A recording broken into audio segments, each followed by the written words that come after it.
Nitrogen के कई oxo acids हैं, उसमें से सबसे ज़्यादा महत्वपूर्ण औद्योगिक दृष्टि से यदि देखा जाए तो वह नाइट्रिक अम्ल होता है HNO3। तो नाइट्रोजन के जो मुख्य ऑक्सो एसिड्स हैं उसके बारे में हम जानेंगे। सबसे पहले हम देखेंगे हाइपोनाइट्रस अम्ल H2N2O2, नाइट्रस अम्ल HNO2, नाइट्रिक अम्ल HNO3, पर नाइट्रिक अम्ल HNO4। तो इस प्रकार ये चारों जो ऑक्सो एसिड्स हैं ये नाइट्रोजन के हैं, लेकिन इसमें से सबसे ज़्यादा महत्वपूर्ण जो ऑक्सो एसिड है वो है नाइट्रिक अम्ल। नाइट्रिक अम्ल के बारे में हम डिटेल में पढ़ेंगे। नाइट्रिक अम्ल औद्योगिक दृष्टि से अत्यंत महत्वपूर्ण एक यौगिक है और यह नाइट्रोजन का एक मुख्य ऑक्सो अम्ल होता है।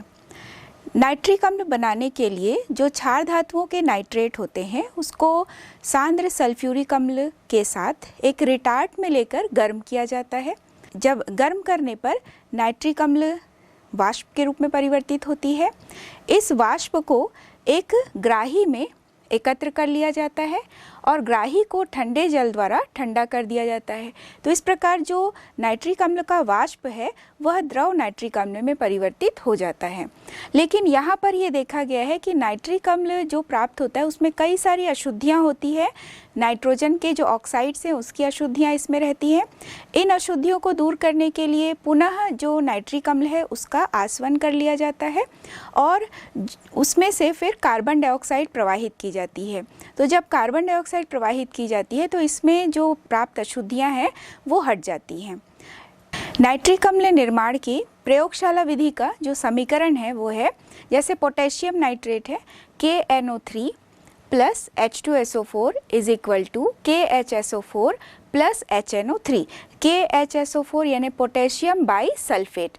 नाइट्रिक अम्ल प्राप्त करने की जो व्यापारिक विधि है वह है ओस्टवाल्ड विधि। ओस्टवाल्ड विधि में हम देखेंगे कई सारे कक्ष होते हैं, उसमें उत्प्रेरण कक्ष, ऑक्सीकरण कक्ष, शीतलन पाइप होता है। तो इस प्रकार अलग अलग पदों से गुजरते हुए नाइट्रिक अम्ल प्राप्त होता है। ओस्टवाल्ड विधि में नाइट्रिक अम्ल प्राप्त करने के लिए अमोनिया का प्रयोग किया जाता है। तो हैबर विधि से प्राप्त जो शुद्ध और शुष्क अमोनिया है सबसे पहले उत्प्रेरण कक्ष में भेजा जाता है। उत्प्रेरण कक्ष में किस प्रकार से क्रिया होती है, देखिए।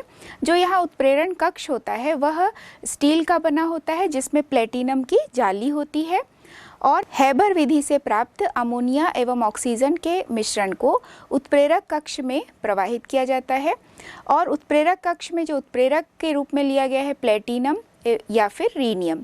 यहाँ पर जो टेम्परेचर है वो 1100 केल्विन टेम्परेचर और प्रेशर 9 बार लिया गया है और जो यहाँ 1100 केल्विन टेम्परेचर पर विद्युत धारा प्रवाहित करके इसे गर्म किया जाता है या यहाँ पर ऑक्सीकरण की क्रिया होती है।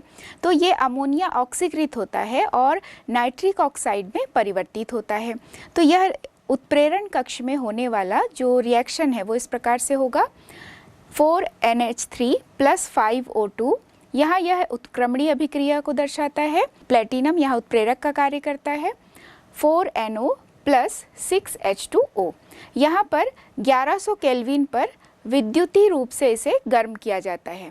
इस अभिक्रिया में बहुत अधिक ऊष्मा उत्पन्न होती है तो यह एक ऊष्माक्षेपी अभिक्रिया होगी और यहाँ पर शीतलक पाइप से जब इस गर्म वाष्प को प्रवाहित किया जाता है तो ये ठंडी होती है और जब ठंडी गैसें ऑक्सीकरण कक्ष में प्रवेश करती हैं तो ऑक्सीकरण कक्ष में नाइट्रिक ऑक्साइड जो है वो ऑक्सीकृत होता है।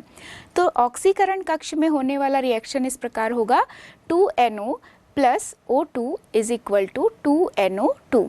तो नाइट्रोजन डाइऑक्साइड प्राप्त होता है नाइट्रिक ऑक्साइड के ऑक्सीकरण द्वारा। इस नाइट्रोजन डाइऑक्साइड को अवशोषण कक्ष से नीचे से प्रवाहित किया जाता है और ऊपर से जो टावर लगा हुआ है इससे जल की धारा प्रवाहित की जाती है। तो ये जो NO2 है जब वह जल से क्रिया करता है तो जल से क्रिया करके वह नाइट्रिक अम्ल में परिवर्तित होता है। तो जो शीतलक पाइप से प्राप्त ठंडी होने के बाद जो NO2 हमें प्राप्त होता है उस NO2 को अवशोषण कक्ष में प्रवाहित करते हैं। अवशोषण कक्ष में ऊपर से टावर के द्वारा जल की धारा या जल की बौछार लगाई जाती है। जब यह नाइट्रोजन डाइऑक्साइड जल के साथ क्रिया करता है तो नाइट्रिक अम्ल में परिवर्तित होता है। तो अवशोषण कक्ष में जो अभिक्रिया है वह इस प्रकार है 3NO2 plus H2O is equal to 2HNO3 plus NO। तो यहाँ प्राप्त जो NO है इसका पुनः चक्रण कर लिया जाता है और पुनः चक्रण करके फिर से नाइट्रिक अम्ल प्राप्त कर लिया जाता है। यहाँ जो नाइट्रिक अम्ल प्राप्त हुआ है उसे 68% द्रव्यमान तक सांद्रित कर लेते हैं या फिर जो सल्फ्यूरिक अम्ल है उसके द्वारा निर्जलीकरण करके 98% तक शुद्ध HNO3 की प्राप्ति की जा सकती है। इस प्रकार ओस्टवाल्ड अभिक्रिया में विभिन्न कक्षों से होते हुए नाइट्रिक अम्ल की प्राप्ति होती है। सबसे पहले उत्प्रेरण कक्ष के बाद शीतलक पाइप के द्वारा ऑक्सीकरण कक्ष के बाद अवशोषण कक्ष तक हम पहुंचते हैं। इसके बाद किस प्रकार से अभिक्रिया होती है आप इसे रेखा चित्र के द्वारा समझ सकते हैं। सधूम नाइट्रिक अम्ल। सधूम नाइट्रिक अम्ल या फ्यूमिंग नाइट्रिक एसिड का अर्थ होता है कि कंसंट्रेट नाइट्रिक अम्ल में भूरे रंग की जो गैस है NO2 वह भी मिश्रित होती है, तो यहाँ पर यह सधूम नाइट्रिक अम्ल कहलाता है। तो सधूम नाइट्रिक अम्ल यदि है तो इसके लिए सूत्र होगा सांद्र HNO3 प्लस NO2। नाइट्रिक अम्ल रंगहीन द्रव है। नाइट्रिक अम्ल -41.55 डिग्री सेंटीग्रेड पर जम जाता है, यानी लिक्विड जो HNO3 है वह सॉलिड HNO3 में परिवर्तित हो सकता है जब टेम्परेचर -41.55 डिग्री सेंटीग्रेड होता है। तो चूंकि यह रंगहीन द्रव है लेकिन फिर भी यह प्रकाश रासायनिक अभिक्रिया करता है। ये प्रकाश रासायनिक अभिक्रिया जब करते हैं तो NO2 गैस उत्पन्न होती है, यह भूरे रंग की होती है। तो जब यह सनलाइट के प्रभाव में आता है नाइट्रिक अम्ल तो यह पीले रंग के द्रव में परिवर्तित हो जाता है। तो यहाँ प्रकाश रासायनिक अभिक्रिया के लिए ये 4HNO3 is equal to 4NO2 plus 2H2O plus O2। तो यहाँ पर जो ये नाइट्रिक अम्ल है वो NO2 में परिवर्तित हो रहा है सनलाइट के प्रेजेंस में, तो इसलिए यह पीले रंग का द्रव बन जाता है। प्रबल अम्ल होता है। नाइट्रिक अम्ल प्रबल अम्ल होता है, इसके लिए 100% ये जो नाइट्रिक अम्ल है इसका वियोजन हो सकता है और ये हाइड्रोनियम आयन में परिवर्तित होता है। तो HNO3 plus H2O is equal to H3O plus यानी हाइड्रोनियम आयन प्लस नाइट्रिक। तो इस हाइड्रोनियम आयन के बनने के कारण ही यह प्रबल अम्ल की तरह कार्य करता है। प्रायः देखा गया है कि कॉपर एवं जिंक कंसंट्रेट HCl में नहीं घुलते हैं, लेकिन कॉपर एवं जिंक सांद्र HNO3 या नाइट्रिक अम्ल में घुल जाते हैं। तो जब कॉपर एवं जिंक अलग अलग नाइट्रिक अम्ल के साथ क्रिया करते हैं तो किस प्रकार से होती है यह क्रिया देखिए। नाइट्रिक अम्ल यदि कॉपर के साथ क्रिया करता है तो यहाँ कॉपर नाइट्रेट बनता है और यहाँ भी नाइट्रोजन डाइऑक्साइड और जल प्राप्त होता है। जब यहाँ पर कॉपर का रिएक्शन सांद्र HNO3 से कराते हैं तो Cu plus 4HNO3 is equal to CuNO3 whole twice plus 2NO2 plus 2H2O। इसी प्रकार यदि जिंक की क्रिया HNO3 से होगी तो जिंक प्लस 4HNO3 ये भी सांद्र HNO3 है से बनता है जिंक नाइट्रेट यानी ZnNO3 whole twice plus 2NO2 plus H2O। तो यहाँ पर दोनों में हमने देखा कॉपर नाइट्रेट एवं जिंक नाइट्रेट प्राप्त होता है। इसी प्रकार यह तनु नाइट्रिक अम्ल से भी क्रिया करते हैं। तो तनु नाइट्रिक अम्ल से जब ये क्रिया करेंगे तो जब कॉपर की क्रिया होगी तनु नाइट्रिक अम्ल से तो वो इस प्रकार से होगी 3Cu plus 8HNO3 is equal to 3CuNO3 whole twice plus 2NO plus 4H2O। तो जब यहाँ पर तनु नाइट्रिक अम्ल से क्रिया होती है तो नाइट्रिक ऑक्साइड प्राप्त होता है और यहाँ कॉपर नाइट्रेट तो बन ही रहा है लेकिन नाइट्रोजन का एक अन्य ऑक्साइड यहाँ प्राप्त हुआ नाइट्रिक ऑक्साइड। इसी प्रकार जिंक की क्रिया तनु नाइट्रिक अम्ल से होती है। Zinc plus 10HNO3 is equal to 4ZnNO3 whole twice plus N2O plus 5H2O। तो यहाँ पर जो N2O है यह हंसाने वाली गैस है नाइट्रस ऑक्साइड। तो दोनों ही रिएक्शन में हमने देखा कि एक अन्य तरह के नाइट्रोजन के ऑक्साइड प्राप्त हुए, कॉपर के द्वारा नाइट्रिक ऑक्साइड प्राप्त हुआ और जिंक के द्वारा नाइट्रस ऑक्साइड प्राप्त होता है। जबकि सांद्र HNO3 के साथ जब कॉपर एवं जिंक क्रिया करते हैं तो वहाँ पर नाइट्रोजन डाइऑक्साइड प्राप्त होता है। दोनों ही अभिक्रियाओं में कॉपर नाइट्रेट एवं जिंक नाइट्रेट के अलावा नाइट्रोजन के ऑक्साइड यहाँ पर प्राप्त हुए। अब हम जानेंगे ब्राउन रिंग टेस्ट या भूरा वलय परीक्षण क्या होता है। आप सभी जब प्रयोगशाला में नाइट्रेट का परीक्षण करते हैं तो आप यहाँ पर ब्राउन रिंग टेस्ट अवश्य ही करते होंगे। तो सबसे पहले नाइट्रेट का कोई भी लवण जिसका जलीय विलयन परख नली में लेंगे और उसमें ताज़ा बना हुआ फेरस सल्फेट डालते हैं। इन दोनों अभिक्रिया मिश्रण में परख नली की दीवार के सहारे जब H2SO4 डाला जाता है तो ये पाया गया कि इन दोनों के मिलने के स्थान पर एक भूरे रंग की वलय बन जाती है। तो ये जो भूरे रंग की वलय बनती है इसी को कहते हैं ब्राउन रिंग। ब्राउन रिंग परीक्षण के लिए अभिक्रिया NO3 माइनस, चूँकि नाइट्रेट लवण लिया गया है, plus 3Fe2 plus ferrous sulphate ताज़ा बना हुआ है तो फेरस सल्फेट से Fe2 plus plus 4H plus, क्योंकि यहाँ पर H2SO4 यानी अम्लीय माध्यम में रिएक्शन हो रहा है तो यहाँ पर तीनों के रिएक्शन से जो बनता है nitric oxide plus 3Fe3 plus plus 2H2O। फिर ये जो FeH2O होल 6 है और ये एक संकुल के रूप में प्राप्त हुआ, इस पर जब NO की क्रिया होती है तो एक भूरे रंग का वलय बनता है FeH2O होल 5 NO और होल ब्रैकेट क्लोज करके 2 प्लस प्लस H2O। तो यहाँ पर नाइट्रोसोफेरस सल्फेट का एक भूरे रंग का वलय प्राप्त होता है और इसके द्वारा नाइट्रेट का परीक्षण बहुत आसानी से किया जा सकता है। सांद्र नाइट्रिक अम्ल आयरन, कोबाल्ट, निकिल एवं क्रोमियम से थोड़ी देर तक तो क्रिया करता है, लेकिन थोड़ी देर क्रिया करने के बाद ये देखा गया है कि ये निष्क्रिय हो जाते हैं। इसका कारण है कि इसकी सतह पर एक ऑक्साइड की परत बन जाती है। तो इस ऑक्साइड की परत के बन जाने के कारण ये आगे चलकर फिर नाइट्रिक अम्ल से क्रिया नहीं करते हैं। गोल्ड एवं प्लेटिनम ये नोबल धातु होते हैं। गोल्ड एवं प्लेटिनम ये उत्कृष्ट धातुएं होती हैं।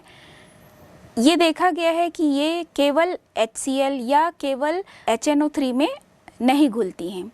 तो जब 3 भाग सांद्र HCl एवं 1 भाग नाइट्रिक अम्ल का मिश्रण बनाकर इसे घोला जाता है गोल्ड एवं प्लेटिनम को, तो यह उसमें घुल जाती हैं। तो इस मिश्रण को एक्वारेजिया कहा जाता है। तो गोल्ड एवं प्लेटिनम इसमें घुलने का कारण जो है वो नवजात क्लोरीन का उत्पन्न होना है। तो उस रिएक्शन को हम जानेंगे।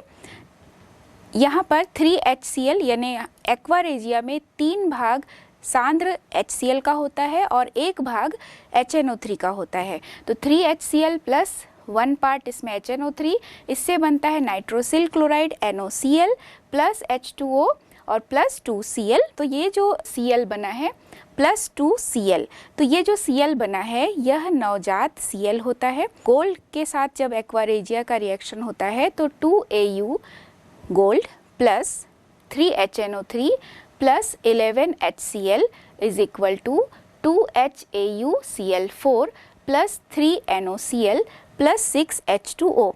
आप ये देखिए कि NOCl एवं H2O ये कॉमन है। जो हमने नवजात Cl देखा था उस रिएक्शन में भी नाइट्रोसिल क्लोराइड एवं H2O बना ही है। साथ ही साथ यहाँ पर बनता है क्लोरोऑरिक अम्ल HAuCl4। इसी प्रकार प्लेटिनम की क्रिया होगी तो platinum plus 2HNO3 plus 8HCl is equal to H2PtCl6 plus 2NOCl plus 4H2O। तो यहाँ बनता है क्लोरोप्लेटिनिक अम्ल और दोनों ही रिएक्शन में नाइट्रोसिल क्लोराइड एवं जल अवश्य ही बना है। गोल्ड जब क्रिया करता है एक्वारेजिया से तो क्लोरोऑरिक अम्ल बनेगा और प्लेटिनम जब एक्वारेजिया से क्रिया करता है तो क्लोरोप्लेटिनिक अम्ल बनता है। अधातुएं जब नाइट्रिक अम्ल से क्रिया करते हैं तो नाइट्रिक अम्ल उसको ऑक्सीकृत कर देते हैं। तो कार्बन का जैसे ऑक्सीकरण होगा तो कार्बन डाइऑक्साइड, सल्फर का ऑक्सीकरण होने पर सल्फर डाइऑक्साइड, फास्फोरस का ऑक्सीकरण होने पर फास्फोरस ऑक्साइड। तो इस प्रकार से ये ऑक्सीकरण कर सकते हैं। तो कुछ उदाहरण हम जानेंगे। तो सबसे पहले हम देखेंगे कि यह ऑक्सीकारक की तरह व्यवहार करता है तो कौन सा रिएक्शन होगा। तो 2HNO3 is equal to H2O plus 2NO2 plus O। तो यहाँ भी नवजात ऑक्सीजन प्राप्त हुआ है और इसी नवजात ऑक्सीजन के कारण जितने भी अधातुएं हैं उसका ऑक्सीकरण होता है। तो सबसे पहला उदाहरण है कार्बन। तो कार्बन नाइट्रिक अम्ल से क्रिया करता है तो कार्बन डाइऑक्साइड बनेगा। और जो H2O और NO2 है, ये देखिए ऊपर वाले रिएक्शन में भी ये दोनों चीज़ें हैं। तो ये दोनों चीज़ें सभी रिएक्शन में जो कॉमन ऑक्सीकारक के लिए जो रिएक्शन हमने पढ़ा जिसमें H2O और NO2 बना ही है वो सभी रिएक्शन में कॉमन होगा। तो C plus 4HNO3 is equal to CO2 plus 2H2O plus 4NO2। दूसरा है फॉस्फोरस। तो फॉस्फोरस टेट्रा एटॉमिक होता है तो P4 फॉर्म में लिया गया है। P4 plus 20HNO3 is equal to 4H3PO4 ortho phosphoric अम्ल प्लस 20NO2 प्लस 4H2O। अगला है iodine I2 plus 10HNO3 is equal to 2HiO3 यानी आयोडिक अम्ल plus 4H2O plus 10NO2। Sulphur S8 form में होता है तो S8 plus 48HNO3 is equal to 8H2SO4 plus 48NO2 plus 12H2O। तो ये सभी रिएक्शन में आप देख रहे हैं कि जो NO2 का बनना है और H2O का बनना है वह कॉमन है और जिस अधातु का ऑक्सीकरण हो रहा है नाइट्रिक अम्ल के द्वारा वहाँ पर ही ऑक्सीकृत होने वाले जो पदार्थ हैं वह अलग अलग हैं। तो इस प्रकार हम आसानी से याद कर सकते हैं नाइट्रिक अम्ल के द्वारा अधातुओं का ऑक्सीकरण। नाइट्रिक अम्ल के बहुत सारे उपयोग हैं। यह औद्योगिक दृष्टि से बहुत महत्वपूर्ण एक यौगिक होता है। विस्फोटकों के निर्माण में जैसे पिक्रिक अम्ल, नाइट्रोग्लिसरीन या फिर ट्राइनाइट्रोटोल्यूइन, तो ये सभी विस्फोटकों के निर्माण में भी उपयोगी होता है। विभिन्न प्रकार के पदार्थों के ऑक्सीकरण करने में या ऑक्सीकारक के रूप में नाइट्रेटिंग एजेंट के रूप में इसका प्रयोग किया जाता है। नाइट्रिक अम्ल का प्रयोग चांदी एवं सोने के शुद्धिकरण में भी किया जाता है। स्टेनलेस स्टील के अम्ल उपचार में इसका प्रयोग किया जाता है। धातुओं पर चित्रकारी करने के लिए इसका प्रयोग किया जाता है और रॉकेट ईंधन में ऑक्सीकारक के रूप में भी यह बहुत महत्वपूर्ण यौगिक के रूप में कार्य करता है। नाइट्रिक अम्ल की संरचना। नाइट्रिक अम्ल की जो संरचना है वो गैसीय रूप में यहाँ समतलीय इसका जो स्ट्रक्चर है वो होता है। इसमें कुछ बॉन्ड एंगल और जो बॉन्ड लेंथ है उसके बारे में हम जानेंगे। यहाँ नाइट्रिक अम्ल में HONOO, H और O के बीच जो बॉन्ड लेंथ है वो 96 पिकोमीटर है। यहाँ जो बॉन्ड एंगल है वो है 102 डिग्री। O और N के बीच का जो बॉन्ड लेंथ है 140.6 पिकोमीटर। N और O के बीच जो बॉन्ड लेंथ है 121 पिकोमीटर। ONO के बीच का जो बॉन्ड एंगल है वो है 130 डिग्री। तो इस प्रकार यह गैसीय अवस्था में है और समतली संरचना को दर्शाता है। अब हम फास्फोरस के कुछ अपरूपों के बारे में जानेंगे। फास्फोरस के मुख्य जो अपरूप हैं सफ़ेद फास्फोरस, लाल फास्फोरस एवं काला फास्फोरस। तो सबसे पहले हम जानेंगे सफ़ेद फास्फोरस। सफ़ेद फास्फोरस नरम होता है, मोमी होता है यानी वैक्सी होता है और पारभासी होता है। सफ़ेद फास्फोरस अत्यंत क्रियाशील होते हैं और यहाँ यह जल में अविलेय होते हैं, लेकिन कार्बन टेट्राक्लोराइड एवं कार्बन डाइसल्फाइड में ये विलेय होते हैं। अत्यंत विषैले भी होते हैं और क्रियाशील होते हैं। अंधेरे में ये दीप्ति यानी अंधेरे में ये स्वयं ही जल उठते हैं। अक्रिय वायुमंडल में उबलते NaOH में घुलकर ये फॉस्फीन भी देते हैं। तो जब ये फॉस्फीन देते हैं तो वो रिएक्शन है P4 यानी सफ़ेद फास्फोरस के रूप में यहाँ P4 plus 3NaOH plus 3H2O is equal to PH3 plus 3NaH2PO2 यानी सोडियम हाइपोफॉस्फाइड प्राप्त होता है। और ये जो सफ़ेद फॉस्फोरस है ये बहुत ज़्यादा क्रियाशील होता है और वायु में तेज़ी से क्रिया कर लेता है। जब ये वायु में बहुत तेज़ी से क्रिया करता है तो सफ़ेद धूम्र उत्पन्न होती है, और जब ये वायु के साथ क्रिया करता है तो रिएक्शन होगा P4 + 5O2 = P4O10। तो इतना अधिक क्रियाशील होता है, इस वजह से इसे जल में रखा जाता है। P4 चतुष्फल की संरचना दर्शाता है। इसमें प्रत्येक जो P है वो अन्य 3 P से जुड़ा होता है। तो देखा जाए तो इसमें जो संरचना है या इसमें जो बंध कोण का मान है वो 90 अंश का होना चाहिए, लेकिन यह एक तनाव युक्त अणु होता है तो इसमें जो बंध कोण है वो 60 डिग्री का होता है। P4 बहुत ही तनाव युक्त एक अणु है, इस कारण ये बहुत अधिक क्रियाशील होते हैं। सफ़ेद फॉस्फोरस मंद ऑक्सीकरण करता है।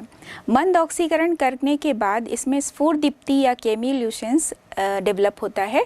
तो इसका जो रिएक्शन है P4 + 5O2 = 2P2O5, यानी फॉस्फोरस पेंटाऑक्साइड के रूप में ये ऑक्सीकृत होता है और चमक उत्पन्न होती है। इसमें स्फुरदीप्ति का गुण पाया जाता है। अब हम जानेंगे लाल फॉस्फोरस।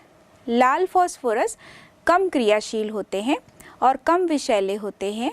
जल, कार्बन डाइसल्फाइड एवं कार्बन टेट्राक्लोराइड में ये अविलेय होते हैं और ये स्फुरदीप्ति उत्पन्न नहीं कर पाते हैं। लाल फॉस्फोरस गंधहीन होता है और विषैला नहीं होता है, लोहे जैसा धूसर होता है। सफ़ेद फॉस्फोरस को ही जब बहुत अधिक देर तक गर्म कर लिया जाता है तो वह लाल फॉस्फोरस में परिवर्तित हो जाता है। तो सफ़ेद फॉस्फोरस को जब अक्रिय वातावरण में 573 केल्विन टेम्परेचर पर कई दिनों तक जब गर्म किया जाता है तो लाल फॉस्फोरस प्राप्त होता है। ये NaOH में अविलेय होते हैं, लेकिन अल्कोहली जो KOH होते हैं उसमें घुलनशील होते हैं। लाल फॉस्फोरस की जो संरचना होती है वो देखा गया है कि यह बेसिक रूप से P4 यानी सफ़ेद फॉस्फोरस का ही जो P4 मॉलिक्यूल है वही लंबे चेन के रूप में जुड़ा होता है। ये पॉलीमेरिक ठोस अवस्था में होते हैं। तो P4 के कई सारे अणु एक रेखीय संरचना बनाते हुए एक पॉलीमेरिक स्ट्रक्चर बनाते हैं, जिसमें प्रत्येक P4 के अणु आपस में एकल सहसंयोजक बंध द्वारा जुड़े होते हैं।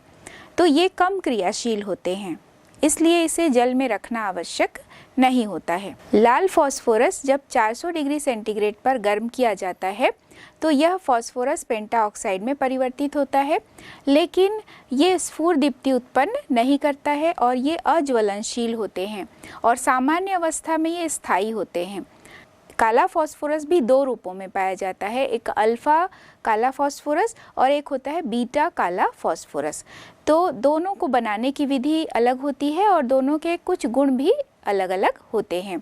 तो सबसे पहले हम देखेंगे सफ़ेद फॉस्फोरस को बहुत अधिक तापमान पर और अधिक प्रेशर डालकर जब एक बंद नली में गर्म किया जाता है तो यह बीटा काला फॉस्फोरस में परिवर्तित होता है और ये वायु में ज्वलनशील नहीं होते हैं। अल्फा काला फॉस्फोरस प्राप्त करने के लिए लाल फॉस्फोरस को जब 803 केल्विन टेम्परेचर और उच्च दाब पर इसे गर्म किया जाता है तो अल्फा काला फॉस्फोरस प्राप्त होता है। इसकी जो संरचना है वह एक नताक्ष होती है या फिर त्रिसमनताक्ष होती है और ये अपारदर्शी होते हैं। जो बीटा काला फॉस्फोरस होता है यह शीट फॉर्म में होता है, एक परतीय संरचना होती है, लेकिन इसमें भी कुछ डीलोकलाइज्ड इलेक्ट्रॉन होते हैं जो इसे विद्युत के सुचालक या ऊष्मा के सुचालक बनाते हैं। जो अल्फा काला फॉस्फोरस होता है वह विद्युत का कुचालक होता है। फॉस्फोरस के उपयोग। सफ़ेद फॉस्फोरस का उपयोग दियासलाई उद्योग में किया जाता था, लेकिन यह अत्यंत विषैला होने के कारण अब लाल फॉस्फोरस के जो ट्राइसल्फाइड होते हैं उसका प्रयोग दियासलाई उद्योग में किया जाता है। फॉस्फोरस, कॉपर, टिन के विभिन्न जो मिश्र धातु हैं उसके निर्माण में भी सहायक होते हैं। सफ़ेद फॉस्फोरस का प्रयोग चूहे मारने की दवाई में किया जाता है। हाइपोफॉस्फाइट का प्रयोग औषधि निर्माण में होता है और फॉस्फोरस के बहुत सारे जो क्लोराइड होते हैं ये यौगिक रासायनिक उद्योगों में प्रयोग किए जाते हैं।